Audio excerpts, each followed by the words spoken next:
I did an oops yesterday. I didn't post 18 8 no, I didn't post 17. 17 should be posted. No, I'm so sorry for that. But I'm sorry.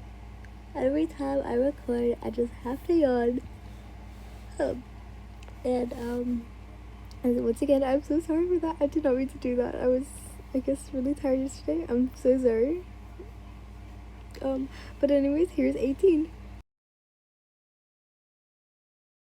After a while of chatting and helping each other with their homework, Akasa felt more comfortable being in the cafe with Syria, despite it bringing back sad memories of Koyuki. Although Akasa was a little confused as to how Yin understood some of the homework made for fourth years, he just assumed that she was just a genius. Yet we all know that Yin isn't the case for our freshmen in college. Yin swifts a hard yawn, leaning back in her seat. Oh God. I just had a yawn. She checks the time on her phone as her eyes widen. It's been 2 hours? Really? The pink-haired Kazuki looks up from his notebook. Guess time flies when you're having fun. The female first-year beams. Akasa blinks. He knew that study wasn't all that fun, but he couldn't deny that she had at the least bit of amusement studying with someone like Yin. Suddenly, he recalls Yin's words on the time. It's been 2 hours. School ended at 3, so that means... Akasa quickly starts packing his things in a rush, making Yin confused. Shit. Akasa mutters the curses to himself. Sorry, Yin, I just remembered that I have something to get to. Get home safe. Bye. Okay, bye. And with that, Akasa rushes off out of the cafe with haste, leaving our female protagonist sitting all alone, deciding that it was also best for her to pack up and head home. The girl starts gathering her things. However, despite Akasa saying that he had to leave, he was still close to Yin. Then she realized. In fact, he was being held up right in front of the doors of the cafe by a certain Upper Moon 1. Akasa? Kokushibo? The Upper Moon 1 pulls out his phone, checking the time with a tired look. You're going to be late. What the hell are you doing here? I know, I'm going right now. Kayuku's already there, and anyways, since when did you ever come back to the shitty place? After what happened with that girl of yours? Shut up. Don't talk about Koyuki like that. Akasa scowls. The Upper Moon 3 turns his back to the higher up when Kokushibo suddenly lets out a small scoff. The black-headed boy sees a familiar first-year girl inside his workplace, packing up her things. Kokushibo's eyes fell on Yin's form outside the cafe windows. He notices the large white bandage on her forehead, but says nothing. Leave the first year out of this. Akasa turns his head back.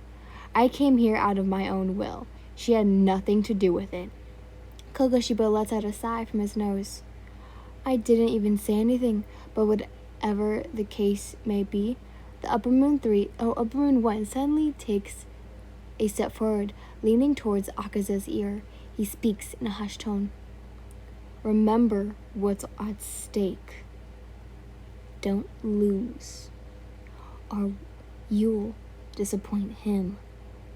Yeah, I know. Akasa quietly responds. Kokushibo holds a fist in which Akasa returns the fist bump. With that, the two part ways with a silent nod. Akasa runs off to his important destination while Kokushibo enters the cafe to start his shift. Once opening the door and stepping in, he comes colliding with a certain female first year. Oof. Unfazed by the collision, Kokushibo stares down at her with tired eyes. The girl quickly looks up at him, apologizing. I'm so sorry. I should have been watching where I was going. Oh, it's you, Kokushibo. Yin blinks. She can feel the back of her neck strain just to even meet eyes with the upper moon one. Yin, he says. It took him a while to say her name, probably because he forgot it. The only time the two ever really properly spoken was was a while back when Daki first introduced Yin to the Kazukis and Musan. What are you doing here? She quickly asks. I work here. It's my shift now. Kokushibo responds, a little tired sounding. Yin frowns, worried at how tired sounding and looking Kokushibo was. Does he not get enough sleep? She asked herself. Then I won't hold you any longer. Yin smiles. Take care, Kokushibo, and please get more sleep. What? Sleep. You need more of it. Yin exclaims, pointing to her own eyes. Kokushibo was taken aback at Yin's odd request. Sure, the other Kazukis made fun of him for having dark circles under his eyes, but many of his quote-unquote fans would crush on him despite having such tired, quote-unquote sexy eyes.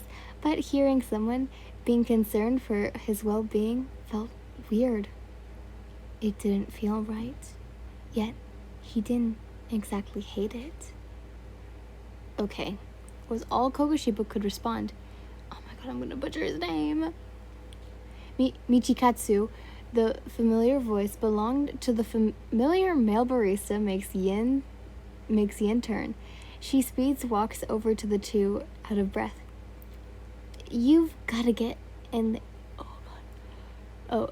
Has Yin. Sorry, I accidentally messed up. Makes Yin's turn.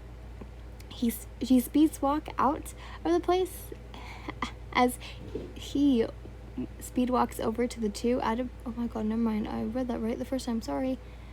You've got to get in there. Boss is giving me an earful, especially since now my shift is over. Where is Michikatsu? An angry woman's voice rang. Oh, sorry, shit. Startling Yin. Here. Better hurry before she scares off some customers. The male barista holds out an apron. Kokushibo takes it and wafts it a tired yawn. Coming. Kokushibo walks off further into the cafe. See you at school. And with that, the only people left are Yin and her male barista friend. Yin, was it? The male barista asks. I faintly heard Michikatsu say your name. Mm-hmm. I'm Yin. The girl nods. You're leaving too, right? We can head out together. The two exit the cafe, and turns out... God, I'm yawning. I'm sorry. They were heading in the same direction, thus deciding to walk together. I've been meaning to ask more about you. The girl pauses, remembering that she never caught the barista's name. I'm so sorry for not telling you my name, he exclaims, bowing in apology. I'm gonna butcher his name, but I think it's Nikhil? I'm Nikhil. The male smiles, raising his head up, beaming down at the first year. Yin stares at the platinum blonde-headed boy, now getting a close look at his features. He had a tall, slender body with a well-known sense in fashion. Dressed in a simple white t-shirt tucked in his black pants, he completes the look with a beige trench coat. Despite dressing in such an older, more formal style, the boy looked to be a few years older than Yin. He wore studded earrings. Oh, I'm sorry for yawning. With a few silver rings around some of his fingers to complete the chic aesthetic. The boy wore a pair of black boots to finish it off, but one of the most protrusive features were his dark brown eyes, paired with his unique medium blonde length hair to the back of his neck. He undoubtedly good looking, as well as probably one of the first people who actually looked normal to Yin. Well, then, Nikhil, I've only ever known you as the super nice barista who always takes my favorite dessert orders. Nikhil chuckles. I can say the same about you. I only know you as the girl who always eats your favorite dessert when she comes to Cafe Wisteria. Was that an insult? The girl's face goes grin. No, of course not. Nikhil holds his hands flustered. I just meant it as a good thing. Yin breaks into fits of giggles as Nikhil's flustered expression. Sorry, I couldn't help but tease you. Your reaction was priceless. Nikhil flusters a dark shade, but quickly turns his face away from Yin, so she doesn't notice. So, where you heading, Nikhil?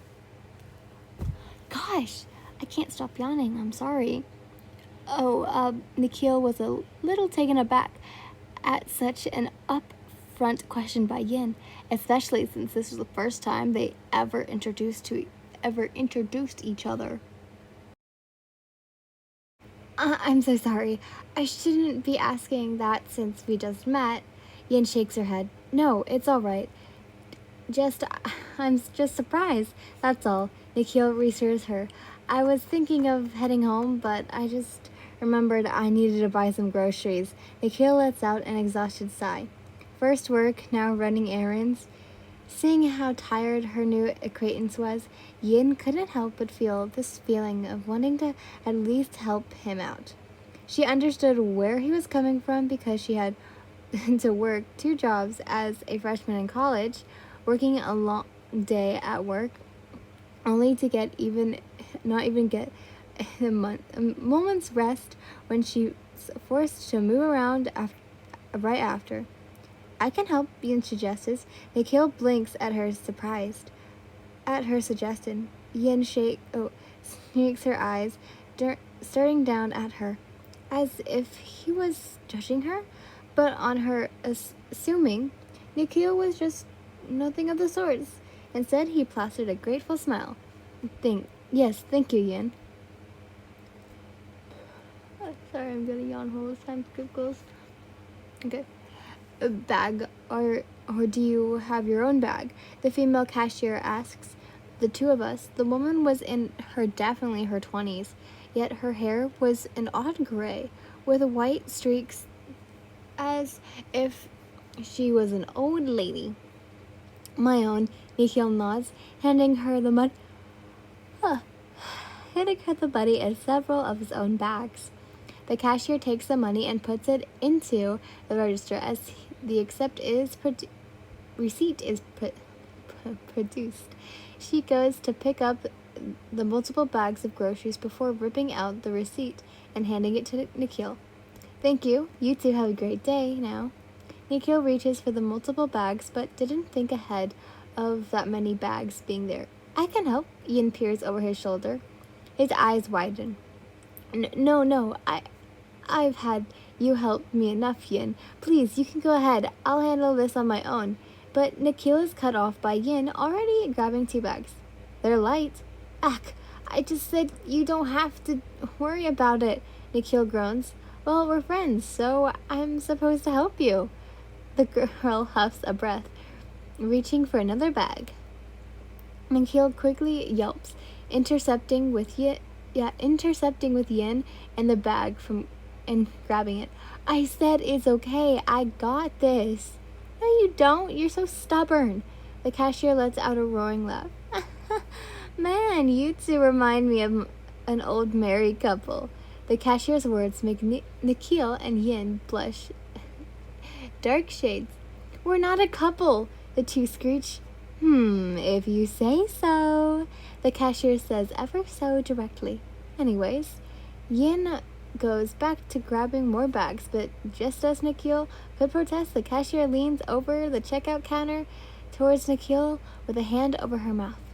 Let her be. When a girl likes him, has her mind set on something, nothing's going to stop her. Nikhil stops when he hears this. A small, grateful smile forms at the end of his lips, seeing Yin try so hard to help him. Here's your half, Nikhil. Yin points to the leftover shares of the bags. Thank you again, Yin. The two exit the grocery store, yet there were a pair of eyes, or more specifically, a pair of multiple eyes trailing the two like glue. What begs the question was, who did these eyes belong to? Sorry, that was a really hard one because they were all like scrambled up. But at a nearby bus stop. You can place them here you can place them here, Nikhil says, taking a seat at the empty bus stop. But after placing down his bags, Yin follows Nikhil's lead, placing the bags down before stretching her arms out tiredly. So where are you heading off to? The girl asks. Don't tell me you're going to... oh my god. Sorry for the yawning. Don't tell me you're gonna walk home with all these bags. Her eyes widened. No, I'm not that crazy. Nikhil rolls his eyes. And even if I did have to walk home with all these bags, are you doubting my sheer muscle strength? Yin squints at his body. She couldn't identify any noticeable bulging muscles on Nikhil. The boy holds out his right arm, trying to flex, but nothing. An image of an invisible clock of air deflates. Yin's head makes her break in laughter at the sight of Nikhil's arm. Hey, I do have muscles. They just don't want to come out today, that's all. He purses his lips. The ends of his ears were bright red. However, his hair was covering them. Yin fans herself, calming herself down. Maybe they'll come out tomorrow if I ask nicely. The two share a moment of laughter as Nikhil pulls out his phone, checking the time. Oh, it's getting late. It's getting late. Are you okay with heading home alone? Though I can call it a Cooper. I'll be fine, Nikhil. Yin gives him a thumbs up. You just worry about getting those groceries home. Although Neil was skeptic of letting Yin go home alone at such a late hour, he still was worried for his new friend. Despite this, the cashier's word echoed in his mind. When a girl likes him,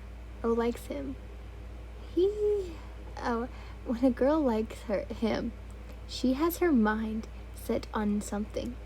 Nothing's going to stop her. Okay, be extra careful though. Nikhil looks at Yin, who was grinning at him. She began walking off to the direction of her house, with a happy wave over her shoulder. Bye, Nikhil. Bye, Yin. Please get home safe. Nikhil waves back. The girl parted with her friends, grateful that she made friends with Nikhil, as he was of her. However, maybe Nikhil's idea of Yin going home safely was never set in stone by fate, as there was a small little commotion bewildering just miles away. Yin's POV. I'm standing at the street corner, waiting for the cars to come to a stop, and for the crosswalk timer to reach 0, 10, 9. I recall my recent interactions with my new friend Nikhil.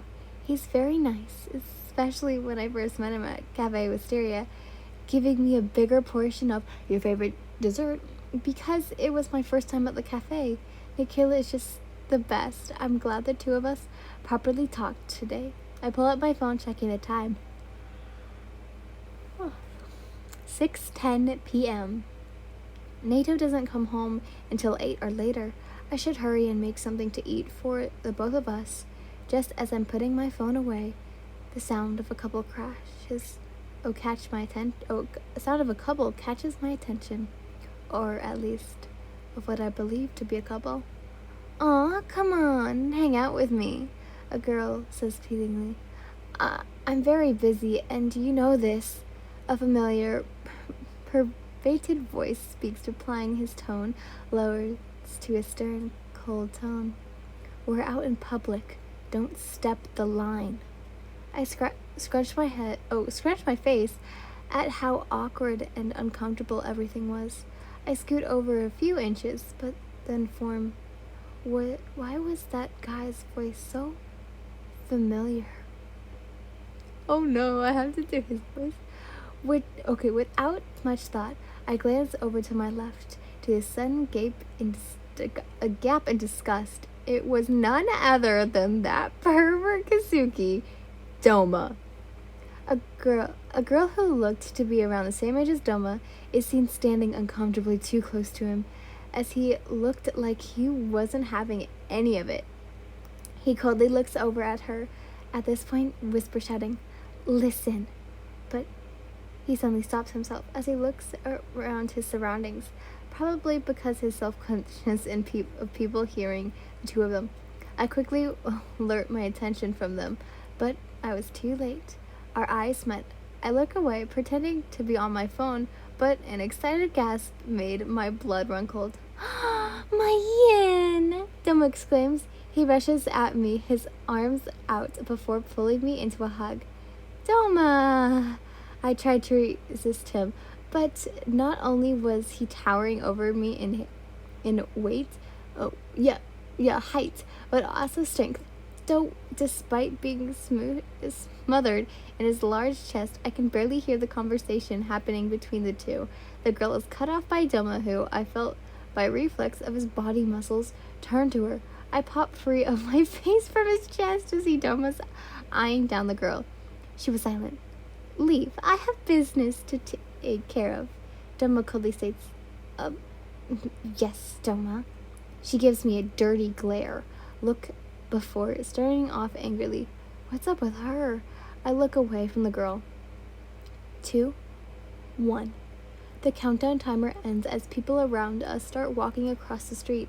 Doma takes an arm off me, but the other was still on me, over my shoulder, holding me close to him, too uncomfortably close to his chest. "Doma, you can let go of me," I say, trying to brush aside his arm on my shoulder, but Doma was glued onto me. "I need to cross." "You live in that direction?" Doma blinks, his rainbow eyes twinkling. This was the first time I had ever heard Doma how pretty his eyes were. Makes sense. Only a demon like him would have such unique eye colored. He plasters on a smile, which was odd. I got upset for the yawning. "Why do you want to know?" I frowned, skeptical at where Doma was going to take this. He was taken aback at my stern response, but he seemed ecstatic of it. It's nothing. It's just that I also live in that direction." Doma lightly points ahead, guiding me over the crosswalk until I was still under his arms. I never said I lived there." My face scrunches. Something was definitely strange about Doma asking.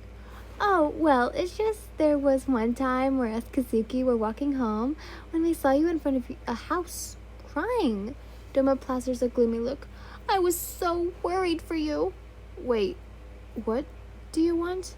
I cut him off coldly. He must have been talking about that time I called Nieto. And Doma blinks once more as he's taken aback by my forwardness, but then smiles. Fine. He waves his free hand dismissively. "I'll be honest. Truth is, I'm worried about my sweet Yin getting home safely, especially since it's getting really late." "Doma?" I give him a knowing look. Doma was a pervert in my eyes. I couldn't trust his words that easily, but then again, maybe he just needed to use me as an excuse to run away from that girl. "It's true. I'll even put this on Muzon's most treasured things." Doma nods eagerly.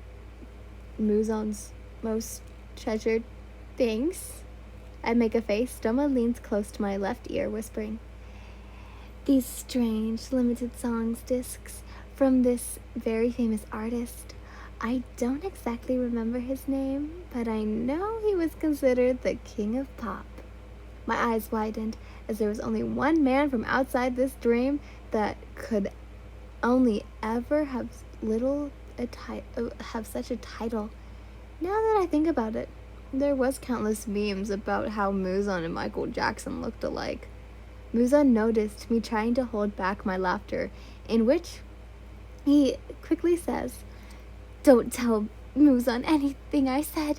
He'll murder me for sure." I quickly nod, still trying to resist the urge from laughing. After a few moments, I realized that all this was... Oh my god. I'm sorry for the yawning. Invalid to what we were talking about before. Don't think I forgot about before. Were you following me? I started crossing, making Doma quickly follow, his arms still over me. I just wanted to get to know my dear Yin, that's all. Doma leans towards my left ear. His voice lowers in a submissive whisper. Especially since we're going to spend an entire year together. I quickly grab his hand that was over my shoulder, twisting it, making Doma cry. Ow, ow, ow. Okay, I'll stop. Jeez, you're just like that basketball freak. Outside Yin's house. Oh. Doma whistles aloud. Whew, so you live in the rich neighborhood. Where do you live, Doma? Oh, you're curious where I live? Doma smiles. I'm not paying a visit to you. I turn away with a look as I take out the gate keys. Oh, but you hurt me, Doma dramatically wails. But to answer your question, I live in a neighborhood not far from here. I live there with the other Kazukis. Doma points at a far direction uphill. We live in the apartment complex under Muzan's name. Muzan owns an entire apartment complex? Doma chuckles. Money can get you anything, my Yin. That's right. My eyes fall at Doma's words. It was always money this, money that. In that damn family of mine. I can never understand the wealthy. Despite living in this dream world and staying in this wealthy dream mansion, it was all a dream in the end. Suddenly, I feel a warmth of someone's hand on my left cheek. I look up to find Doma smiling down, slightly on me. His eyes soften. You should head in now. It's getting really late. I slap his hand off my cheek. Hands off the merchandise, mister. However, Doma plasters his usual perverted smile. Bye-bye, my Yin. See you tomorrow. Doma turns to leave before I could even say anything. Sighing, I headed into my house, preparing for dinner. He's just as weird as ever. Doma's POV. Her reaction was so entertaining to watch. I can pester her all day, and I'll never get bored. But I suddenly remember one specific detail, making my mood drop. I tisk. My arms crossed in annoyance. How much did she hear? I muttered. That girl back at the street was a follower of mine, but I barely know anything about her. Going around in public and doing such excruciating acts as if she was someone fit to be by my side. Ha! She's insane. I'm going to have to do something about her soon. But Yin couldn't have caught on with anything about us, Kazuki and Muzan. It's impossible. But even so, if she ever finds out, I sigh. Just when I finally got a new fun play toy, I don't want to replace it. Buzz, buzz, buzz. I pull up my vibrating phone to see the Kazuki group chat, including Muzan, was active. Daki, they won. Enmu, I took so many pics those guys aren't going to wake up anytime soon. Hitaru, Akasa really fucked that first guy up. Daki, great job of the second wave. Kayaku, Kokushibo, good job you two. Me, color me impressed, but I knew you guys were going to win. How many were there? Akasa, around 50. Kayaku, 50. Kokushibo, any injuries? Akasa, no. Kayaku, if you concerned this annoying headache from that bitch, then yes. Aside from that, no injuries. Akasa, that girl has me cracked up to think she said that you saved her ass. Me, Doma. Who? Akasa, the first year. Daki, huh? Yin? When was this? Gitaru, to think she said that Kayaku saved her ass? She's a comedian. Emu, what happened, Kayaku? Doma, To think my beautiful, delicate Yin could beat you up, Kayaku. Kayaku. She's fucking crazy. She came at me and started headbutting me till we both started bleeding. Taki. Sounds very ugly and disgusting, but I'll give it a pass because I like Yin. Nakime. Congratulations, you two. We can now look forward to the upcoming business with the man himself. Kayaku. Thanks. Akasa. Thank you. Muzan. Well done. You may take the evening off. Taki. This calls for a party. Doma. I agree. How about Muzan's place? Muzan. No. I'm not letting any of you in. And Muzan, please open the door. We're all outside. So that's why Yin had a white bandage on her forehead. I had wanted to ask her, but maybe it was the best I didn't. But to think Kayaku got beaten up by someone so cute like Yin, it makes my heart race. I chuckled to myself as I turned off my phone, letting the Kazuki and Muzan discuss this amongst themselves. I knew Akasa and Kayaku would get the job done. We're now one step closer into getting everything from that man. I let a soft scoff, thinking of that unbelievable thing we Kazukis and Muzan do if it means acquiring what we desire.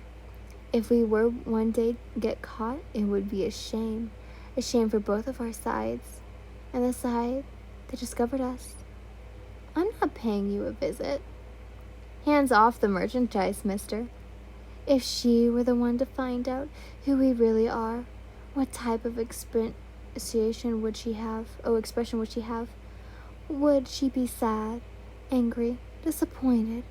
Without realizing, I had let out an audible moan.